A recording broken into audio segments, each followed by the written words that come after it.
kompetisi mania, selamat datang lagi di Kompetisi Sport, tempat segala informasi tentang seputaran olahraga. Kali ini kami akan memberikan informasi tentang sepak bola yang spesial untuk Anda. Selamat menyaksikan.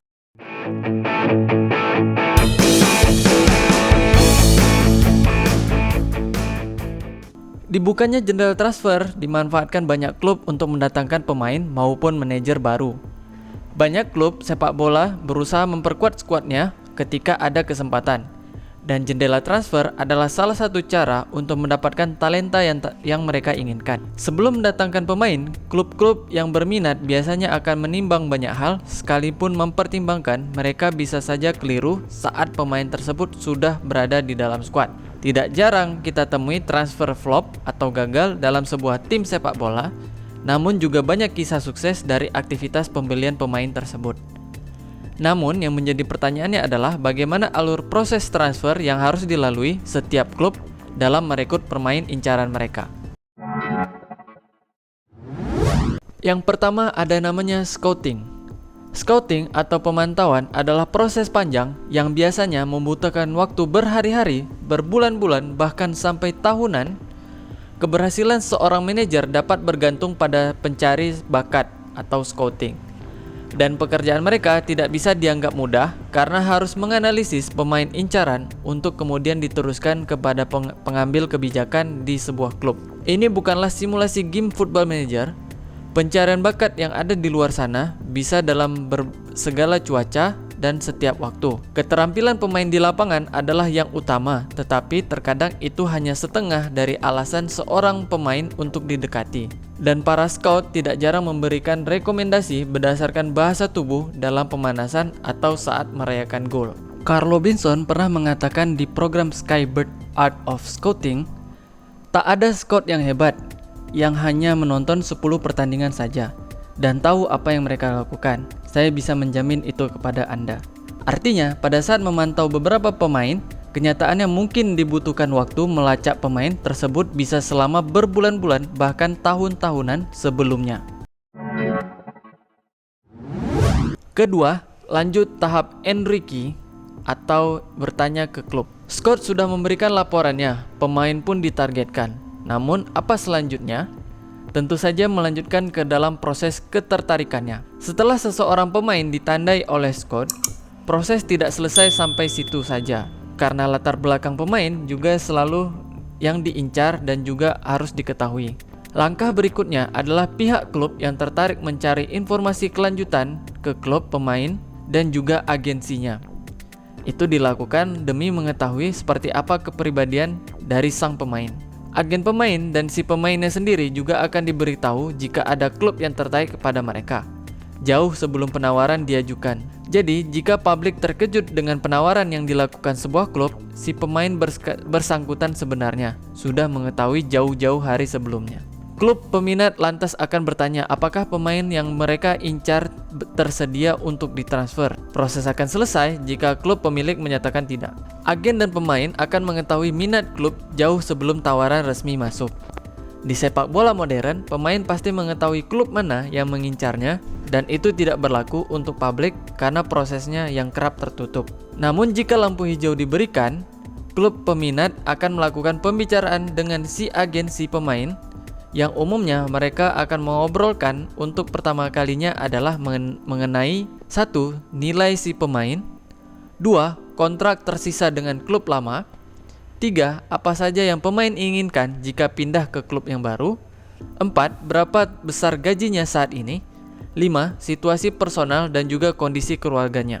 Biasanya akan ada 3 atau 4 penawaran yang akan dilakukan dengan sangat sederhana atau melalui surel atau email. Tawaran pembukaan akan ditolak biasanya 99% dalam sebuah kasus. Tawaran kedua semakin mendekat, dan tawaran kemudian atau tawaran akhir itu mungkin baru akan selesai. Ketiga, bernegosiasi dengan pemain. Tawaran dilayangkan, tawaran diterima, pemain A mendekat ke klub B, lalu bagaimana selanjutnya? Selanjutnya akan dilakukan pembahasan personal terms yang lebih dari sekedar gaji. Ketidakcocokan sekecil apapun dapat membuat transfer itu gagal. Penawaran transfer diterima klub tidak berarti prosesnya sudah hampir selesai. Tahap selanjutnya adalah melakukan perbincaraan dengan pemain terkait kesepakatan-kesepakatan yang bersifat pribadi. Selagi manajer melakukan pembicaraan dari segi sepak bola dan permainan, para pimpinan, pemilik klub, dan direk klub sering melakukan pembicaraan terkait uang. Dasar-dasarnya termasuk gaji, sign-in of fees atau biaya pendandatanganan, dan bonus seperti kemenangan gol beserta clean sheet, tapi itu di luar pemain dan agen dapat menuntut apa saja dari segalanya di periode ini. Termasuk yang dibicarakan adalah soal mobil yang akan didapat dari si pemain. Jika pemain datang dari luar negeri, dia bisa juga mendapatkan uang pindahan. Beberapa pemain ada juga yang mendapat bantuan dari klub barunya untuk mencari sekolah untuk anak-anaknya dan hal-hal lain terkait kebutuhan keluarganya. Dari sini, agen bisa sangat mempengaruhi jadi atau tidaknya transfer. Sering terjadi agen menuntut permintaan yang sangat wah sebelum transfer dilakukan.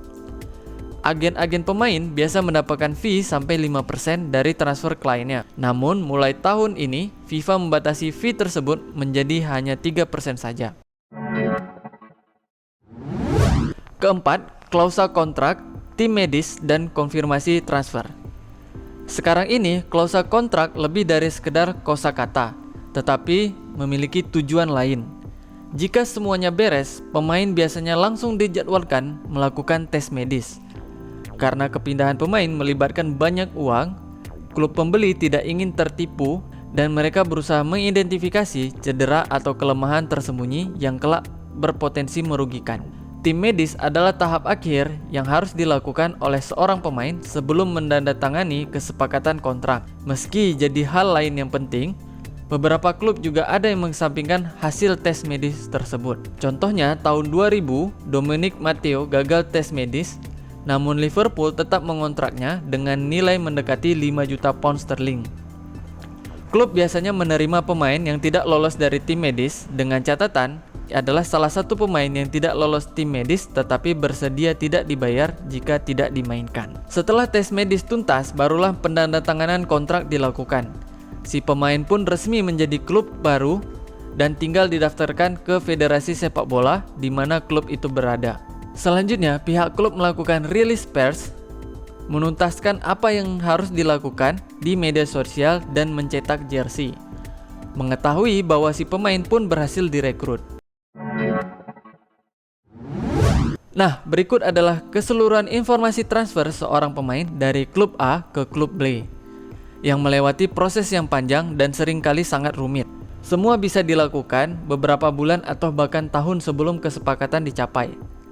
Dalam rangkaiannya, semua transfer berhasil ketika permintaan klub tercapai, keinginan pemain diterima, dan harga market transfer agensi bisa terpenuhi. Itulah seputar informasi sepak bola dari kompetisi sport untuk Anda saksikan. Jangan lupa like, komen, dan subscribe. Bye-bye!